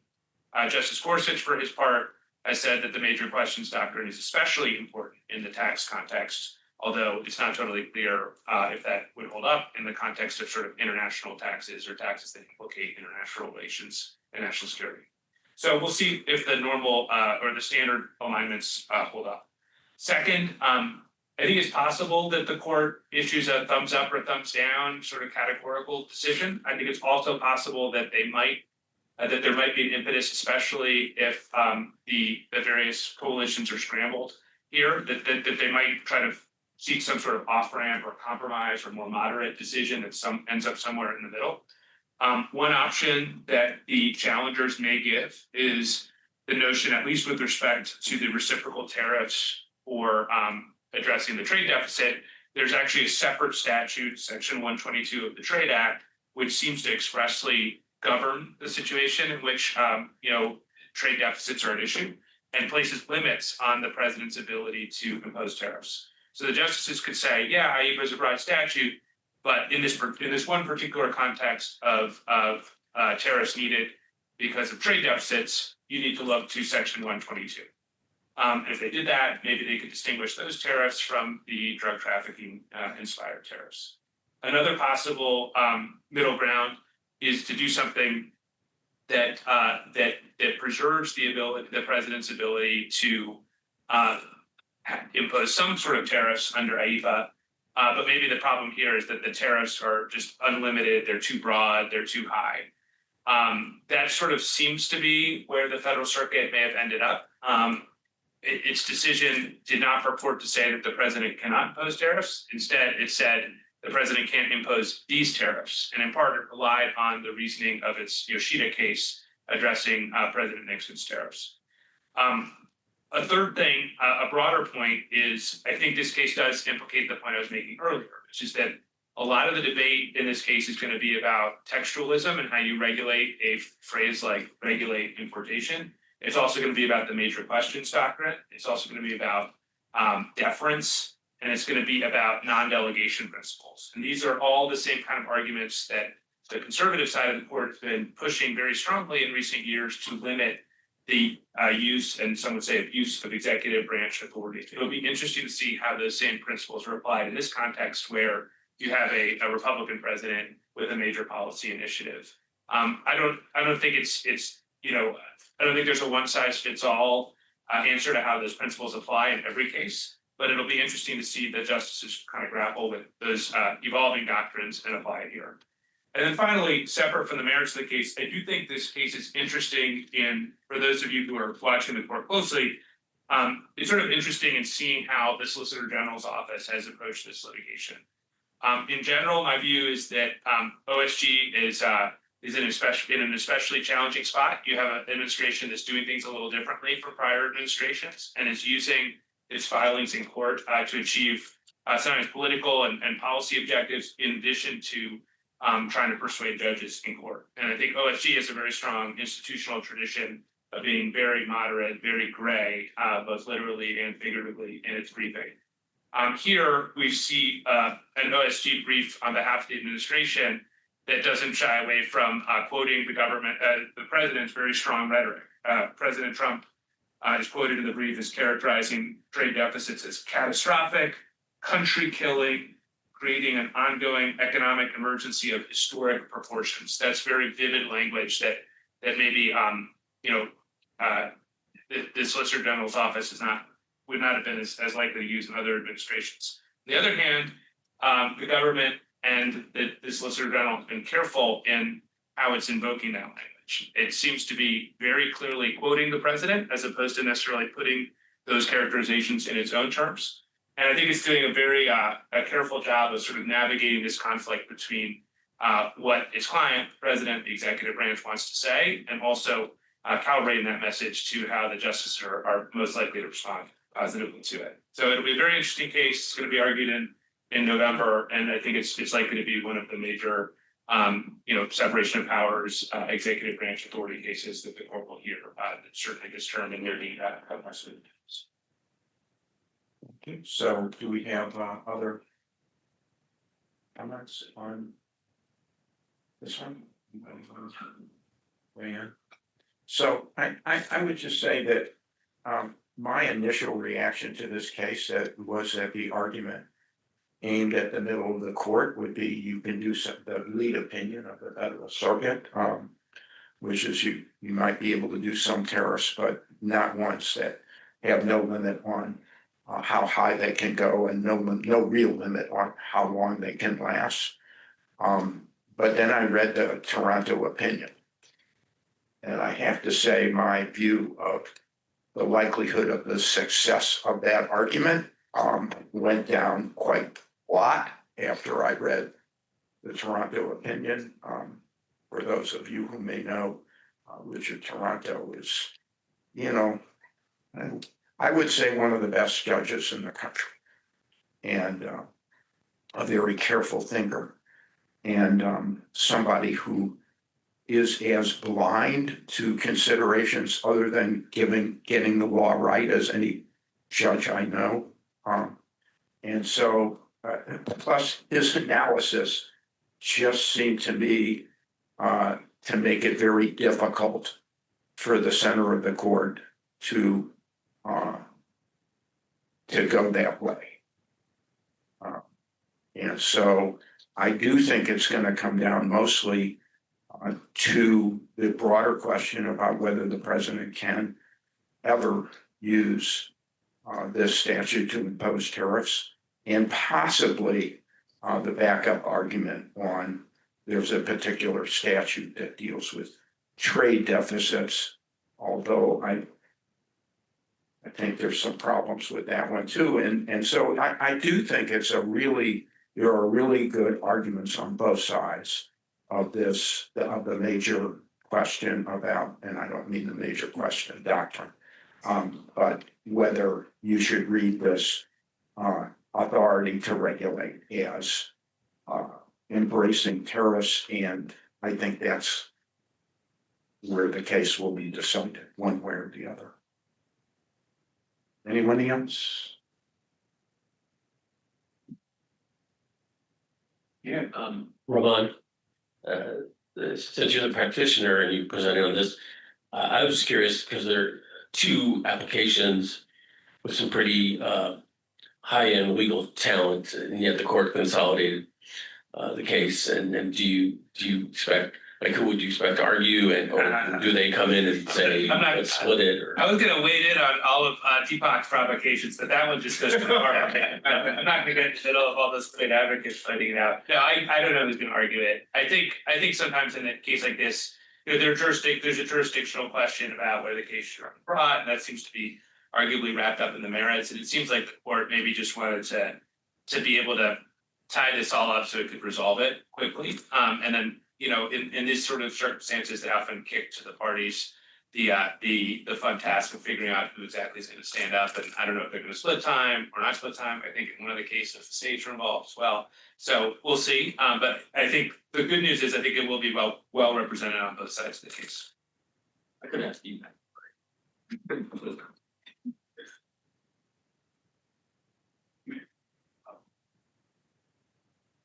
May I ask an AIPA question? It says, the 1977 law says an unusual or extraordinary threat. Do you have any idea what was Congress thinking about? Because part of the brief says, that Nixon dealt with tariffs, and so tariffs was sort of in their mind, and other people said, no, they're talking about some extraordinary threat. Do you have an idea what they thought? So I haven't looked at that. So or if I have looked at it, I don't remember exactly. I don't want to give an answer that's at odds with what we may have said in our brief. I think it needs to be obviously the idea here is an emergent it's got to be very broad. But one of the things that's challenging is that when Congress is writing these emergency statutes, it's not trying to capture every particular instance, and that's why you see some of the broader language. I do think the question of whether this is actually an emergency or rather a trade tariff deficits have been around for a long time. I think that's a very interesting and challenging question, but kind of like the other question Earth flagged, that's kind of one where, man, that's a hard one to get courts to be second guessing presidents on, because it's fact bound, and just traditionally it's the kind of question that courts have traditionally been most likely to defer to the president as the branch of government that is really in charge of national security and foreign policy. But I don't know, Deepak, if you had an additional thought on I that. was gonna say something similar, which is just like the deep question in the case is kind of the same deep question as in the enemy aliens case. And we're seeing this recurring question about, when there's a determination that's supposed to be made by the president, like, are there judicially manageable standards for questioning that determination? And even when the determination seems like it can't possibly be right, because there isn't a war with a criminal group in Venezuela. There isn't deficits that are we always have trade deficits. That can't possibly be a national emergency. But it's very difficult for courts to figure out how to say that. I think that's kind of the deep question. And one other thing I'll say, and others should jump in too, is I do think that this is the kind of issue where the government's credibility is important, because I kind of think if the justices don't trust the government, and again, I'll just say this in general terms, but like if the justices think that these assertions are kind of pretextual, I think that could shape their thinking about the other more purely legal issues in the case. So even if they don't purport to second guess the emergency determination, it could inform the way in which and sort of bring to sharp relief in their eyes, like the dangers of giving the president just broad authority to those tariffs. So that's a dynamic that could play out as well. Roman, you said something about quickly resolving. Do you have any sense of timing here? I mean, even if it's argued the first week in November, is this a case you could see being resolved well before June, or?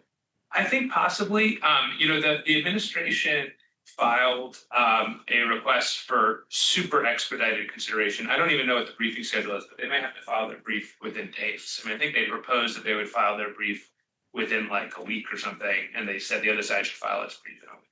That's probably not exactly right, but it's something along those lines.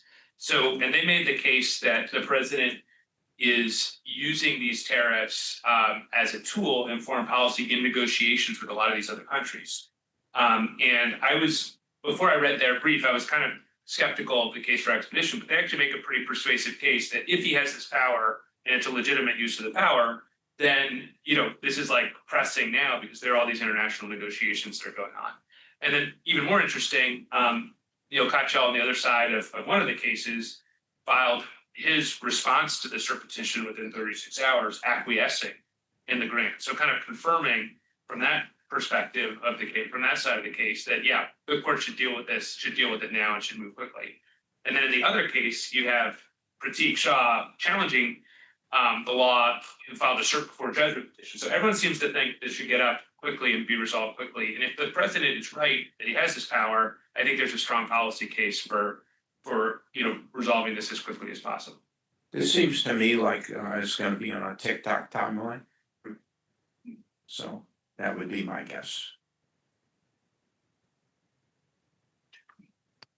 I'm wondering if any of you could address sort of stepping back from the text of the statute to sort of a 50,000 foot level. We've seen this trend at the court and this drive from the conservative movement over the last half century to push back the administrative state, and that the problem is you have federal agencies that are getting too big for their britches, doing things they're not supposed to do.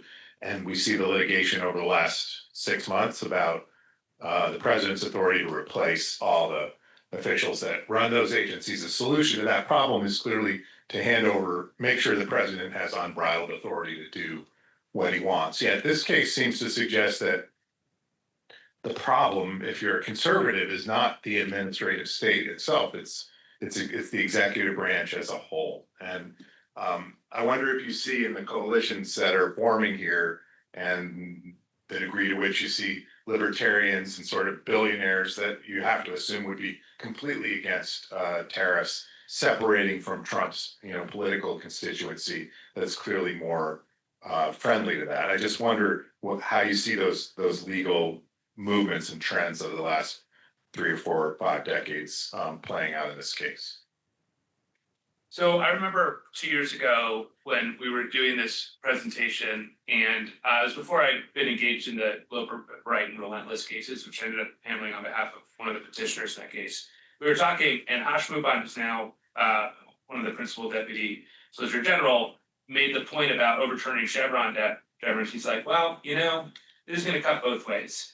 And so that's something, given that you have the major question doctrine, conservatives who are skeptical of the administrative state might not need to overturn Chevron all that much, because on the big things, they'll have the major question doctrine. And then overturning Chevron is going to pose a problem if and when they ever come back into power. And so now we're going to see whether that is in fact true, and whether these arguments about the administrative state are going to be sort of applied as rigorously on the other side. Now, again, the tariff case might not be the best test case for that, because each of these cases is different. And as Irv said, it's possible that the government has distinct arguments for why this actually is consistent with, why they don't need deference and why this is consistent with the best interpretation of the statute. But I think we've seen over the last 6 months, I was teasing Deepak earlier, but a growing appreciation or a greater appreciation for some of the executive power doctrines from people who are now more skeptical of executive power because it's being exercised by President Trump than they were in the previous administration. I think, frankly, the window has shifted, the doctrine has shifted. I think courts are more in charge than they used to be because deference is out the window. And I think that's a neutral principle that's good for the rule of law generally. But we'll see if and how the justices apply those doctrines when it's President Trump whose power is at stake. I would just say, I do think it's an interesting point that to think about. There's a difference between being concerned about the administrative state, being concerned about executive power, because some of the doctrine that's driving concern about the administrative state is these administrative agencies aren't fully accountable to the executive and don't fit within the traditional realm of how we think about separation of powers. And if you take that out of the equation and you're just focusing on what can the president actually do, not in the context of through an administrative agency, then you're having a different separation of powers debate. And I don't think that I think what I'm perceiving behind your question is right, that not everybody who's concerned about an administrative state that is not fully accountable to the executive has the same concern in a context where there is full accountability to the executive, and those are related but can be distinct issues.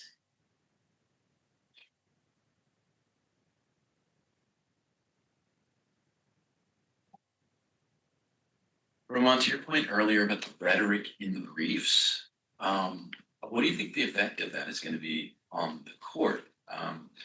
Obviously, the president feels very strongly about these tariffs. We even have the Treasury Secretary getting out there saying it's going to be disastrous with the amount of refunds that might be owed, should be struck down as illegal. Is that going to move the needle at all for the court? I recall in the student debt case involving the major questions doctrine, the Chief Justice almost seemed to take the opposite stance, that the size of this policy, the $500 billion number on it, was evidence almost that this needed some more clear authorization from Congress. So I'm just wondering, is the court going to be receptive to the argument that this is a really big policy that the president believes in strongly, and they shouldn't strike it down?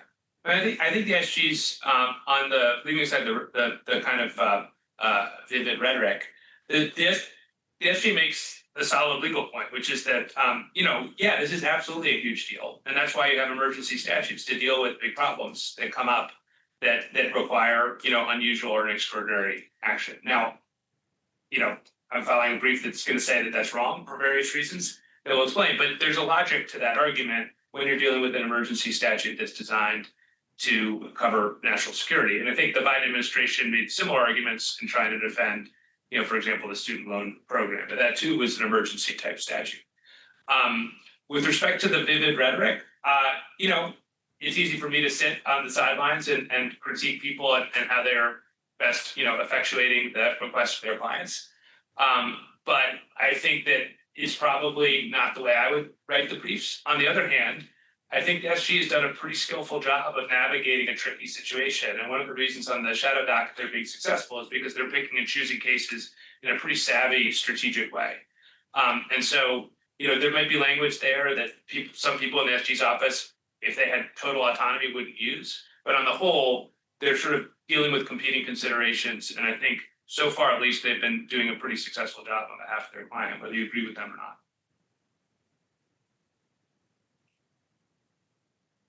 I was thinking about when you say in a brief, the president believes, as they do over and over again, are you implicitly saying, and that's not true? Because why would you say the president believes it and not as people usually do when they're trying to support a proposition that this is what the evidence shows? And maybe that's not what's happening. And really what you have is this kind of compromise where one side is insisting that language like this get into the brief, and the others, and the pushback from the SG's offices will put it in the brief, but we're not going to represent that this is anything other than what the president believes. I mean, there is also a way in which you can kind of get to putting it that way reinforces the idea that it doesn't matter whether it's right or wrong. What matters is that it's the president's view, and we take that in this context as something to look behind. So I think it gives you some room to have a legal reason that you might use some language that in other contexts might not. There's probably a third formulation you would use that where you would make the assertion and then say, as the president has correctly determined or something. So I kind of agree with Herb that when you're couching it just as the president's belief suggests that OSG isn't fully willing to stand behind it. Possible no. One other thing, we haven't mentioned this, but this, I guess, along with ICE and immigration, all that is the paramount domestic policy initiative of this president. And so without just sort of abstracting for a minute from all of the nuances of doctrine, which everyone's discussed so effectively, one way of thinking about this is that the justices who are going to determine the outcome in this case are going to feel like they need a really pretty strong case on the legal merits before they're going to decide that they're going to cross swords with the president. And then one thing that's happening with respect to the rhetoric that we've been talking about is that the president and even indirectly the Solicitor General are making clear that those are the stakes here. So I think you can't help but think that that's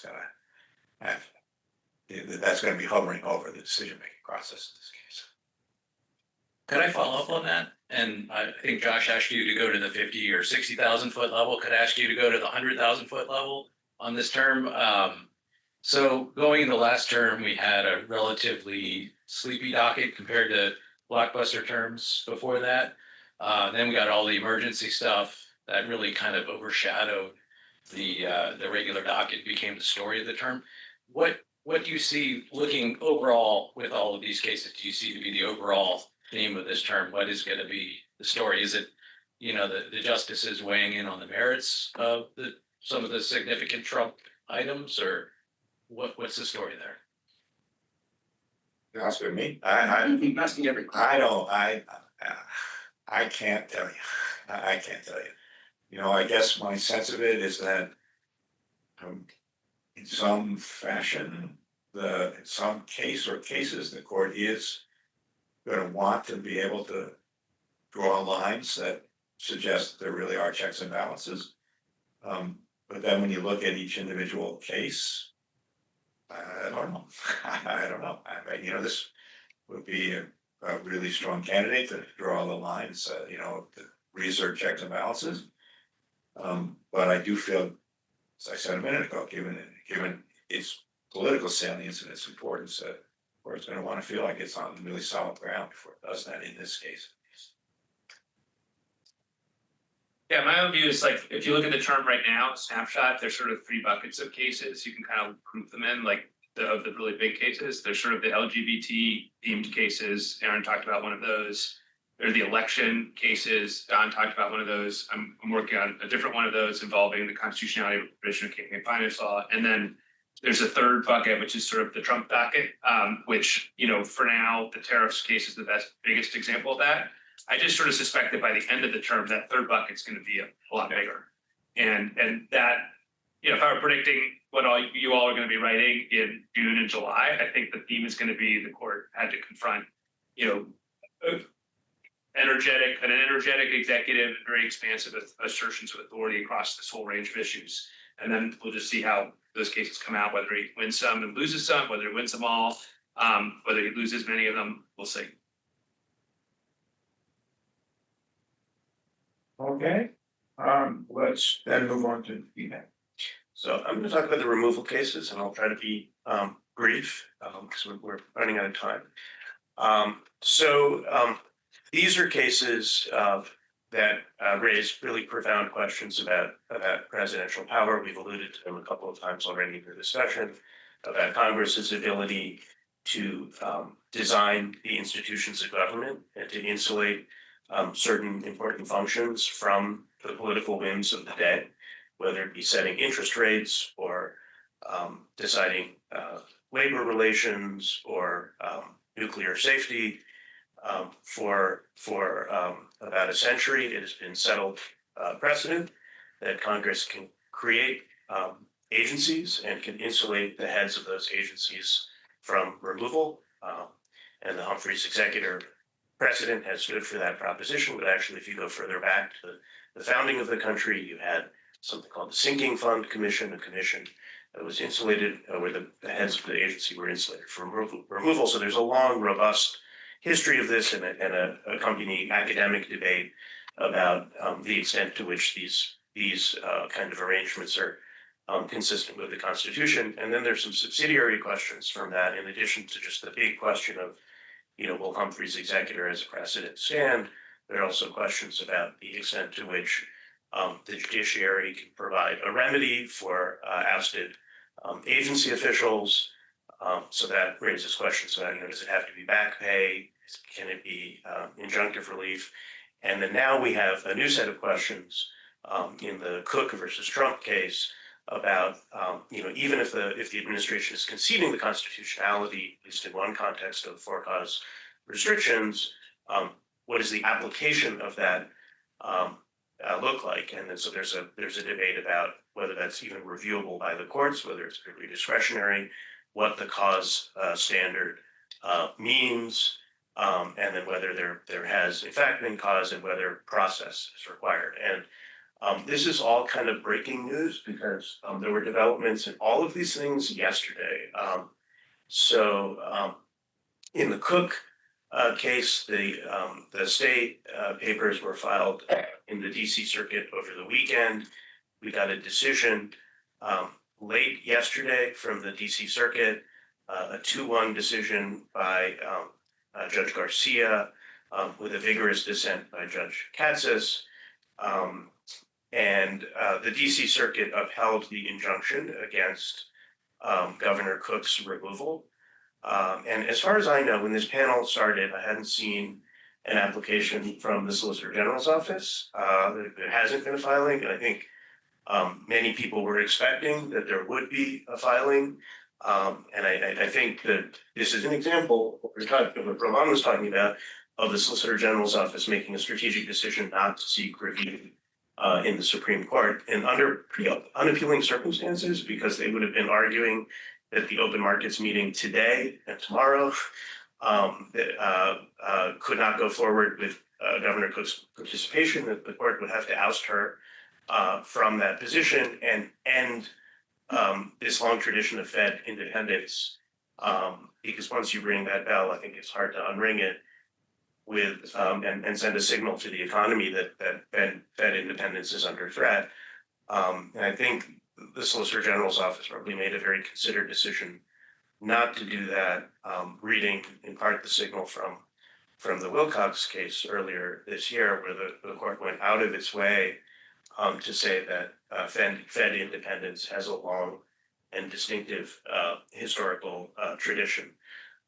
So there's, I think, a recognition both by the court and by the, perhaps, if I'm right about this, by the Solicitor General's office, that these issues have really potentially immediate implications on the economy and the markets.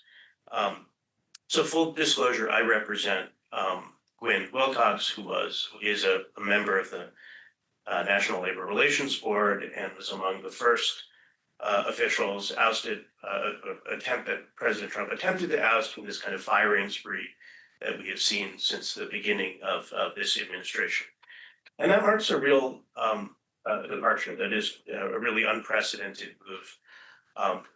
These kinds of separation of powers cases about institutional design have been a feature of the Roberts Court. There's been a steady docket of these cases. So that you think of the free enterprise case about the Public Accounting Board, the SALA law case about the Consumer Financial Protection Bureau, the case about the Federal Housing Finance Agency.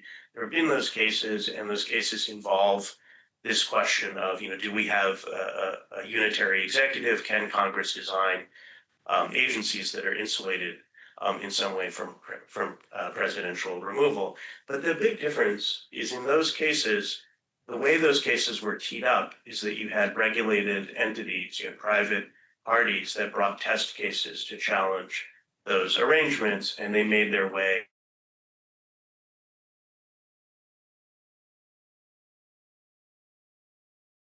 And that was true, even the first Trump administration didn't question these institutional arrangements, right? They didn't question Humphrey's executor. Humphrey's executor went unchallenged for 90 years and across 14 presidential administrations. What we've seen from the beginning of this administration is what Justice Kagan said in her dissent in the Wilcox case, is that the president has chosen, in her words, to act on his belief, really to take the law in his own hands by seeking to remove these officials. And perhaps not coincidentally, my client is an African American woman. Lisa Cook is an African American woman. He singled out people for these removals and has been more aggressive than proponents of these arguments in the past. So the Wilcox case, that happened in February, those removals. He also sought to remove Kathy Harris from her position as the head of the Merit Systems Protection Board. The district court enjoined those removals in two different cases. They've been consolidated in the DC Circuit. The 2-1 panel overturned those injunctions that went en banc, then went to the Supreme Court in the shadow docket, and the court took quite a while to decide the OSG application in those cases. And what we know from a subsequent order in the Boyle case involving the Consumer Product Safety Commissioners is that there was a debate on the court about whether or not to decide these cases on the shadow docket or whether to grant certiorari. And we know that because Justice Kavanaugh revealed that in his dissent in the Boyle case, he would have voted to grant certiorari. The court, he didn't have the votes in either of those two cases. And what instead we got in the Wilcox case was an order that is more notable for what it does not say. It does not even mention Humphrey's executor. It alludes to the exception that Humphrey's executor represents, and says we do not ultimately decide in this posture whether the NLRB or the MSPB fall within such a recognized exception. So the court is going out of its way to say, while we grant this stay, we're not deciding the merits. And then in the Boyle case, this is an example of what we were talking about earlier. The lower courts were following what they believed to be still the existing precedent, which is Humphrey's executor issued an injunction, and the court took the lower court to task for not having sort of read the tea leaves in the Wilcox order. So now we have yet another application that is at the court's doorstep, and that's in the Slaughter case. Slaughter is a federal trade commissioner who was removed. And so you might think this is just going to play out like the others, except that Slaughter's counsel has acquiesced in cert in their filing response to OSG's application yesterday, and then Harris's counsel and us on behalf of Glenn Wilcox, we filed these sort of conditional petitions for certiorari before judgment that say we adhere to our position that you should wait for the DC Circuit to decide this in the regular order. But if you were going to grant cert, you should consider these cases. And one point that we make is that these agencies are actually differently structured. They have different histories, and that may matter when the court is deciding this question, because regardless of whether the court is going to in some way overrule Humphreys or deprive it of much continuing meaning, it will matter a lot for Congress, sort of when we're picking up the rubble from this administration and trying to think about what kind of institutional arrangements are constitutional. It will matter what the court will have said.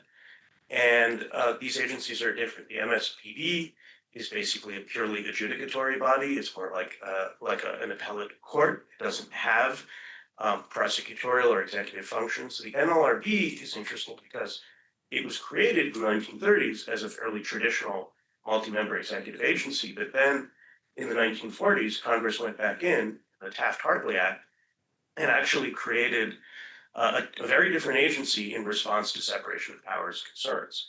It took all of the prosecutorial-like functions of the agency, the executive functions of the agency, and placed them under the general counsel, who serves at the pleasure of the president.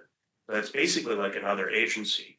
And then the board serves as appellate decision makers that decide labor relations cases and essentially apply the law to the facts. And so those institutional arrangements may matter a lot when the court decides this. The point that we have made is you should allow the normal process to play out, allow the Court of Appeals to decide what it thinks about those institutional arrangements, and then when these cases come up, choose from the menu of options and decide in an orderly fashion which cases you're going to take, and take more than one. We'll see what happens with that. I think there's obviously a vigorous debate going. The point we've made is nothing has really changed. And if the court is going to stay the order in Slaughter, then there really isn't any emergency to take those cases up. Meanwhile, and I'll just be really brief about this, in the Cook case, the debate is about whether or not the president, it's really about the application of the statute to that firing. So you have what looks like a pretty pretextual invocation of cause. And there are a couple of features that I think are important. First, the accusations against Governor Cook concern private out-of-office conduct that would have been known or knowable to the executive and legislative branches in considering her nomination and confirmation. It's about her private mortgage and whether or not it was a principal residence mortgage. Second, she's never been found guilty or liable, even formally charged with any wrongdoing. Third, even the unsubstantiated accusations against her are vague and incomplete. And the government concedes it doesn't know Governor Cook's mens rea when making these representations. And now there's been reporting that has come out that has shown that, in fact, she did tell the lender that this was a vacation property. Fourth, the accusation stems from unprecedented targeting, the use of one federal agency, the FHFA, to surface alleged wrongdoing by public officials in a different agency with whom the president has expressed a policy disagreement. And fifth, and finally, the president purported to terminate Governor Cook only after expressing disagreement with her policy views. So it really does seem pretextual. Now, the decision that came down yesterday from the DC Circuit actually didn't address any of this. It didn't address the cause question at all. It instead said, well, the government isn't even challenging that the procedural due process claim she's raising is reviewable. And they've essentially conceded that she wasn't afforded any notice or an opportunity to contest these charges. And so that's a violation of procedural due process. I think that the trouble, perhaps, when it gets to the court is whether or not the court will think that there's a property interest that's held by principal officers of the United States. So maybe that the court will have to reach the cause question as well.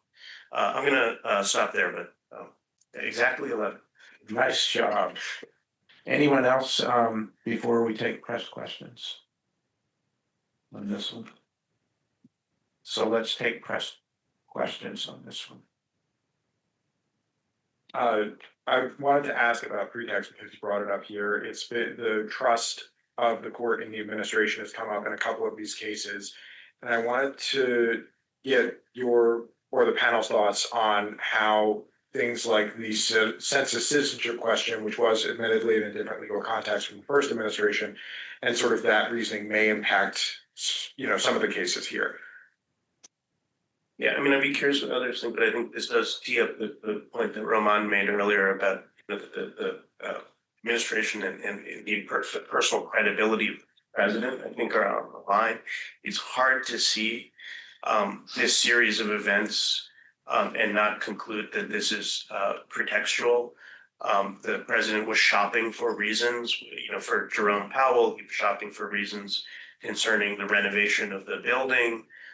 Then this other issue surfaced.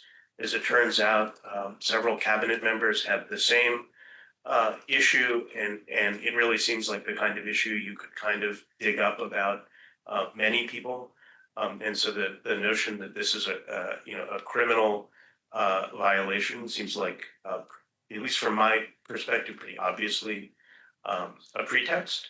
And the court has already expressed concern about the importance of Fed independence. And if you allow the president to manufacture a pretext to remove officials of the Fed without any kind of judicial scrutiny, then that's effectively the same thing as saying that those protections don't exist.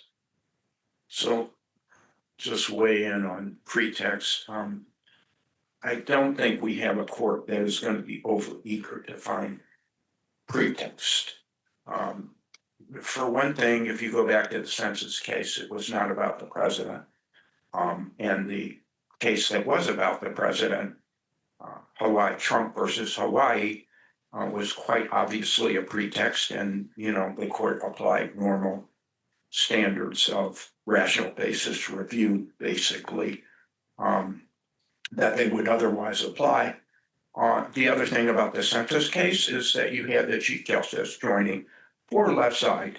You had Justice Kavanaugh in dissent. I think that's much more indicative of where a majority of the court will be is the dissent in the census case. So even if you thought you could reason from the accusation against a subordinate of the president to the president, I don't think there's a lot of enthusiasm for the census case. And to extend it to the president, I don't see it. So can I just jump in on that a little bit? I think that the census case was 2 years after Trump versus Hawaii, and I think that there was my own take on that was that, normal principles of deference, normal ways of thinking about respect for the executive branch. The court wasn't going to depart quickly from them, but eventually it did. And that, I guess the question in my mind is whether that will be accelerated here. And in that they don't have to find, I don't think, that that the actions were pretextual in order to get 5 votes to just ratchet up a standard of review. Now, the criticism of that would be, well, you can't have separate standards of review for different presidents at different times. I get that, but just sort of being pragmatic about it, I think if the court really does have a sense of that in general or in particular instances, that the administration is not operating on the level, that the arguments it's making to court are not really the reasons why they're doing what they're doing.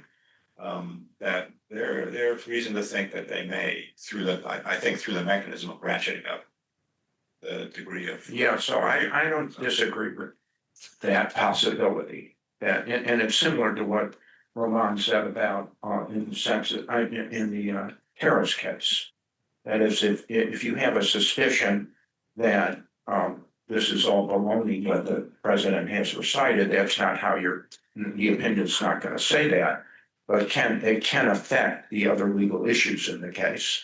And so I think similarly here, if they do conclude that it's pretext, and I don't know if they will or not.